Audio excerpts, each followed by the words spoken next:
نو اول تاسو له ټولو شکریا ادا کوم چې په دې نیک مجلس کې ټولو شرکت وکړو او بیا خاص کر د دوانو فریقو چې هغه زمونږ د جرګه ومنله او د دې کلي جرګه ومنله چې په دې کې د بار خلکو ډېره زیاتې منډې والې وي د شپږو کالونه دا مسله روانه وه ټولو ته پته وه بیا دا مشران چې به پکې څونه تله راتله خبرې ترې به پکې کېدلې بس الله تعالی نه وه منظوره نن یې الله قسمت وکړو دا خبره سمه شوله اوس د دې چونکې نن دا میلاوېدلو څه پکې د یو فریق هم بار دي شته نشته سره د بل فریق هم نشته د بار دي انشاءالله تعالی چې څنګه به د دې نه د اختر نه بعد په دې کې پروګرام راغونډه به یې کې به دا ټول ملګري ټول را یو ځای کېږي چې کوم کسان پاتې دي هم یو ځای کېږي نن تاسو معمولي شانتې او دغه پکې لیدنو دا څوک وو څوک نو په دې وجه باندې هغه لږ ټینشن پکې و انشاءالله تعالی ښه صحیح به تک کوو د یو بل سره ښه صحیح روري به دا زمونږ کلی دی دا ټول زموږ د رورۍ خلک ناست دی نن چې د کلي دا څونه خلک ناست دی نو دا ټوله جرګه ناسته ده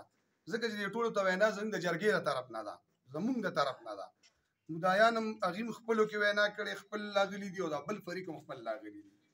خو د کلي کسانو ته وینا راغونډ کړي دي نو مونږ راغونډ کړي مونږ ورته وینا کړې ده چونکې دا زمونږ د کلي داسې څوک نه دی پاتې په دې کې چې دې کې دې جرګه نه ده کړې د کلي عام خلک یادومه سخت هم کړي نو ټولې دې کلي چوتې کړلې خو تکلیف هم دی نو دې کلي ځکه چې دا ټولې کنیکټ رشتې دي د یو بل سره تړلې شوي رشتې دي نو زه امید لرم چې دواړه فریقه به انشاءالله د یو بل سره ډېر ښه ښکلې سمځي او څنګه چې زړه روري وه څنګه چې زوړ مخکې و دغه ځکه چې د دې دا یو اکسیډنټ و د دې دا ذاتي د یو بل سره دښمني نه وه یو مسله وه د دې راله په منځ کې بس الله ته نه وه منظوره شپږو کاله وچلېدله نن الله پاک د هغې د اختتام ورځ راوستله او الله پاک اختتام ته ورسوله او ان شاء الله تعالی دا یو خبره کوو نور هم کو په کلي کې زمونږ یا په دې رورۍ کې نو مونږ هر ټیم به هغې ته ولاړ یو مونږ به هغې کې ځو هغې کې به مونږ کینو لومبې د زما دغه وشي کو کوم یو سړی ما سره زما یعنی ما کې غلطي نو ما سره د لومبې دغه کوي زه به هغه ته هغه خپله غلطي منم باقي داسې که څونه په دې کلي کې دي نو ښه به دی چې دا وړې وړې شخړې کومې دي چې دا ختم کړو دا وړې وړې خبرې چې کومې دي دا د ړونو نه وباسو ځکه کو ډېر مونږ څوک اخري هم دا انجام جوړېږي چې راغونډېږو او روغه کېږي او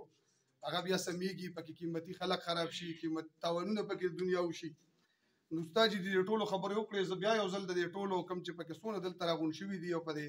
مجلس کې شرکت وکړو د ټولو شکریا ادا کوم او دواړو فریقو ته دا ریکویسټ کوو د ټول کلي د طرف نه کوو که په دې کې مېلمانه د بار نه راغلي زموږ څه ملګري هغوی ته هم کوو د هغوی د طرف نه هم کوو چې مهرباني وکړئ د یو بل سره ډېره ښه ښکلې سمه روري وساتئ